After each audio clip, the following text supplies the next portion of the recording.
BJP का आना और बीजेपी का जाना बसपा के हाथ में है। अगर बसपा इंडिया गठबंधन में शामिल होती है तो मोदी जी का जाना तय है, और अगर बसपा इंडिया गठबंधन में शामिल नहीं होती है तो मोदी जी का आना भी तय है। आप ये समझ लीजिए कि 10% वोटों का गेम मायावती और बहुजन समाज पार्टी के हाथ में है। अगर इंडिया गठबंधन को ये लगता है कि उनको मोदी जी को हराना है तो किसी भी कीमत पर, और मैं तो कह रहा हूँ यार खुला, मैं तो खुली बात कह रहा हूँ यार इस देश के अंदर 1% सिख है वो प्रधानमंत्री बन सकता है, कितने परसेंट क्रिश्चियन है वो प्रधानमंत्री बन सकते हैं, कम्युनिस्ट कितने परसेंट है वो प्रधानमंत्री बन सकते हैं। तो क्या इस देश का शेड्यूल कास्ट और शेड्यूल कास्ट की जो सबसे बड़ी नेता है बहन कुमारी मायावती जी, जिनके कहने पर इस देश का शेड्यूल कास्ट रोडों पर उतरने को अपनी जान देने को तैयार हो जाता है, और वो जो इस देश के राष्ट्रीय पार्टी के राष्ट्रीय अध्यक्ष हैं, तो एक बार कांग्रेस बड़ा सा दिल दिखा करके कहे ना कि हम क्या नाम है बसपा सुप्रीमो मायावती को प्रधानमंत्री बनाएंगे।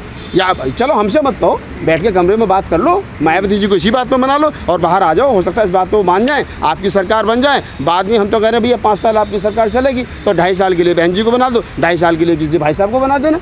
हमने कब मना किया? राहुल गांधी को बना दो, उनका भी नंबर आना चाहिए, पढ़ा लिखा नौजवान साथी है। लेकिन मेरा कहने का मतलब ये तमाम लोगों से कि जो लोग इंडिया गठबंधन में शेड्यूल, देखिए ये इंडिया गठबंधन अगर शेड्यूल कास्ट के और मुसलमानों की बात नहीं करता है तो ये भी वही सवर्ण मानसिकता का गठबंधन है जिस सवर्ण मानसिकता से इस देश के शेड्यूल कास्ट को, शेड्यूल ट्राइब को, ओबीसी को और इस देश के मुसलमानों को खतरा है। अगर इस गठबंधन की सरकार भी बन जाती है कांग्रेस के नेतृत्व में तो फिर भी वही आता है कहीं ना कहीं कि हमें क्या मिलेगा। अब सवाल हिस्सेदारी का है, जो बात काशीराम साहब ने कही थी कि अगर हम आपके साथ में आते हैं तो हमें क्या मिलेगा, सवाल इतना सा। लेकिन ये पहले दिन से कयास लगाया जा रहा है कि समाजवाद, मैंने इस इंटरव्यू के शुरू में कहा कि समाजवादी का जो वोट है वो सिर्फ और सिर्फ उत्तर प्रदेश में है, उत्तर प्रदेश के बाहर कहीं कुछ है नहीं। एक आध सीट पर थोड़ा बहुत प्रभाव है, लेकिन बहुजन समाज पार्टी का जो वोट है वो पूरे देश भर में, उत्तर भारत में तो खास तौर से है ही है। भाई उनके उत्तराखंड में 2 विधायक हैं, 7-8 सीट पर दूसरे नंबर पर रहे थे वो, पंजाब में विधायक है, उत्तर प्रदेश में विधायक हैं, दिल्ली में विधायक रहे हैं, राजस्थान में विधायक हैं,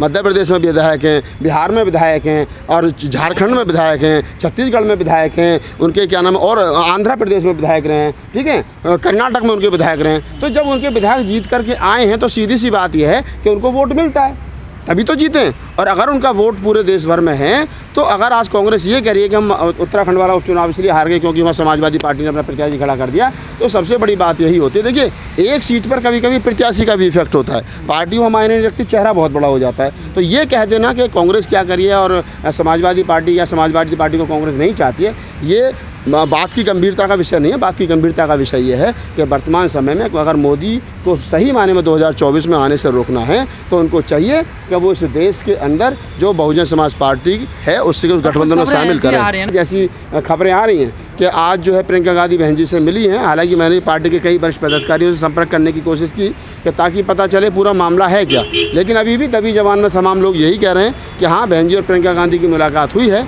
किन मुद्दों को लेकर के चर्चा हुई है, क्या ये भी कयास लगाया जा रहा है कि आचार संहिता से पहले बहन जी जो है वो गठबंधन में आ जाएंगी, और कुछ लोग ये भी कह रहे हैं कि बसपा के जो शीर्ष नेतृत्व है वो चाहता है कि बहन जी को प्रधानमंत्री पद का दावेदार आप बनाइए।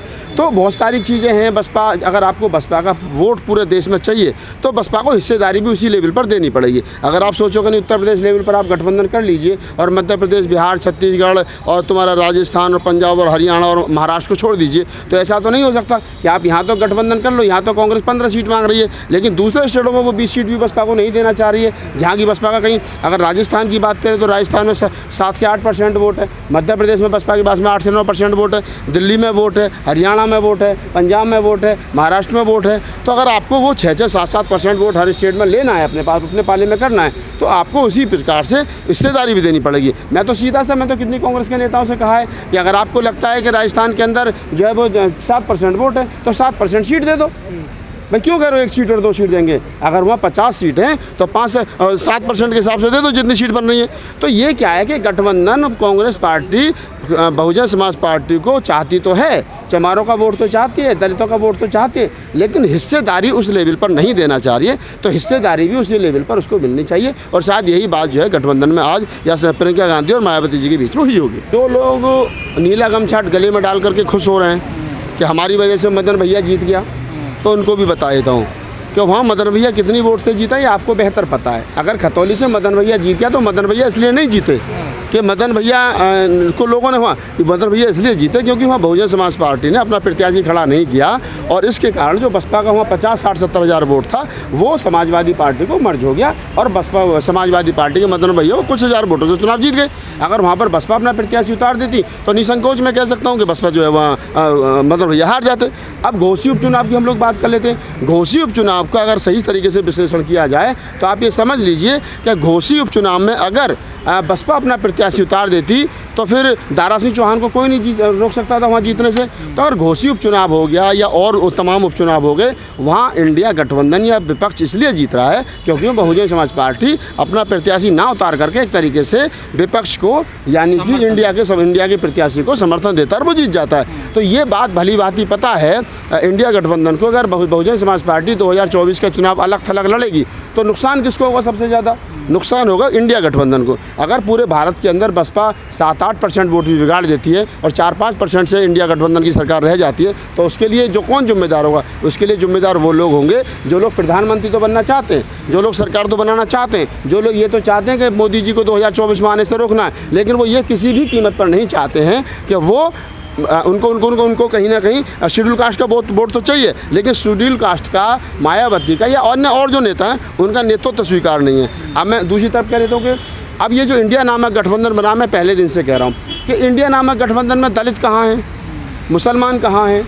भाई ये भी एक तरीके से सवर्णों का ही गठबंधन है। जो जिस गठबंधन की बात हम बीजेपी में कर रहे हैं कि एनडीए जो है वो सवर्णों का गठबंधन और सवर्णों की बात करता है, तो अगर आप इंडिया गठबंधन की बात कर रहे हो तो इंडिया गठबंधन में जो इस देश का 35 करोड़ मुसलमान है वो कहाँ है? जो इस देश का 40 करोड़ शेड्यूल कास्ट है वो कहाँ है? जब 75 करोड़ आवाम की बात ही नहीं हो रही है, जब 75 करोड़ आवाम का यहाँ नेतृत्व ही नहीं है, जब उनके नेता नहीं है, जब उनके हक अधिकार की बात नहीं हो रही है, अब मैं सवाल कर देता हूँ कि अगर इंडिया गठबंधन की सरकार बन जाती है 2024 में तो फिर बता दीजिए आप मुसलमानों के लिए क्या करोगे? तो बता दीजिए आप दलितों के लिए क्या करोगे? तो बता दीजिए आप दलितों का जो बैकलॉग है क्या वो पूरा करोगे? जातिगत जनगणना करवा कर जितनी जिसकी भागीदारी उतनी उसकी हिस्सेदारी करोगे? क्या आप जो है वो उनके जो संवैधानिक राइट्स हैं उनको बचाने का काम करोगे? क्या दलितों का जो उनका जो और बहुत सारे अधिकार हैं उन्हें बचाने का काम करोगे?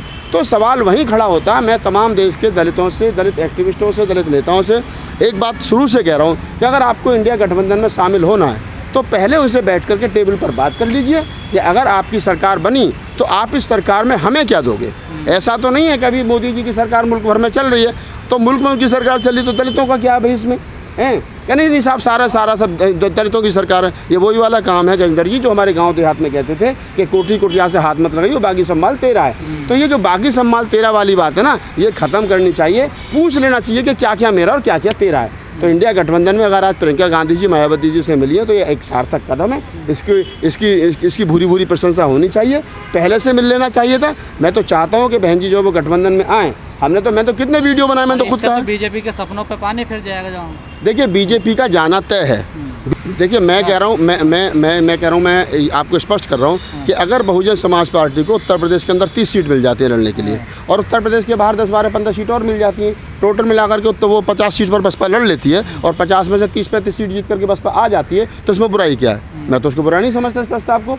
तो सवाल देखिए, उत्तर प्रदेश में अगर आप कांग्रेस के लिए 15 सीट छोड़ रहे हो जबकि उसके पास में 1% वोट नहीं हुआ, तो कांग्रेस को भी बड़ा दिल दिखाते हुए बसपा के लिए वहाँ सीट छोड़नी चाहिए जहाँ बसपा के पास में 8% और 7% वोट है। मध्य प्रदेश, छत्तीसगढ़, राजस्थान, बिहार, यहाँ पर भी कांग्रेस को चाहिए कि वो बसपा के लिए 1-1, 2-2 सीट छोड़े और 6-7 स्टेट में अगर 2-2 सीट छोड़ी जाएंगी तो 10-12 सीट बसपा के लिए बाहर हो जाएंगी और 30 सीट में 32 सीट पर यहाँ लड़ लो। तो क्या दिक्कत है?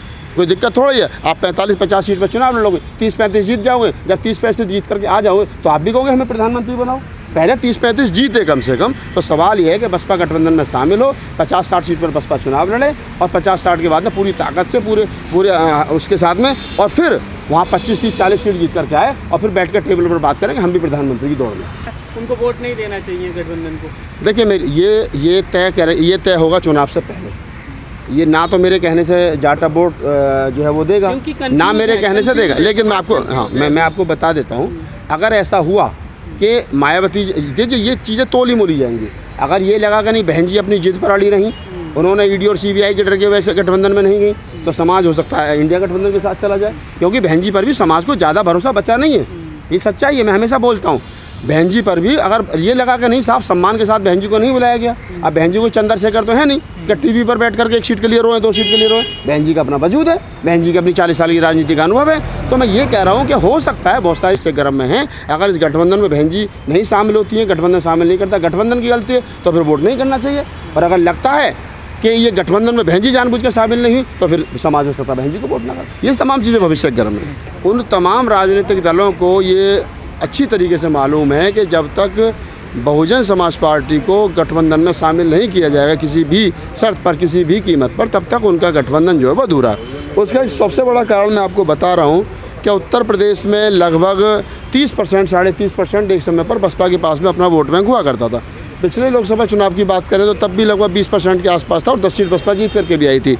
अब उससे पीछे भी अगर हम बात करें तो बसपा को हमेशा से लोकसभा में 12%, 11% वोट मिलता रहा है। 10% वोट, 5% वोट जीत और हार के लिए महत्वपूर्ण रखता है। अगर हम समाजवादी पार्टी की बात करते हैं तो समाजवादी पार्टी का वजूद उत्तर प्रदेश के अलावा कहीं नहीं है, लेकिन बहुजन समाज पार्टी एक अकेली पार्टी ऐसी है जिसका पूरे देश में कहीं ना कहीं हर स्टेट में हर बूथ पर थोड़ा बहुत वोट उसका ज़रूर है। और ख़ास तौर से उत्तर भारत में अगर हम बात करें, उत्तर प्रदेश हो गया, मध्य प्रदेश हो गया, राजस्थान हो गया, बिहार हो गया, छत्तीसगढ़ हो गया, दिल्ली हो गया, हरियाणा हो गया, पंजाब हो गया और उत्तराखंड हो गया। उधर बात करें तो क्या नाम है, आंध्रा में वोट है, और उधर बात करें तो महाराष्ट्र में अच्छा खासा वोट बैंक है।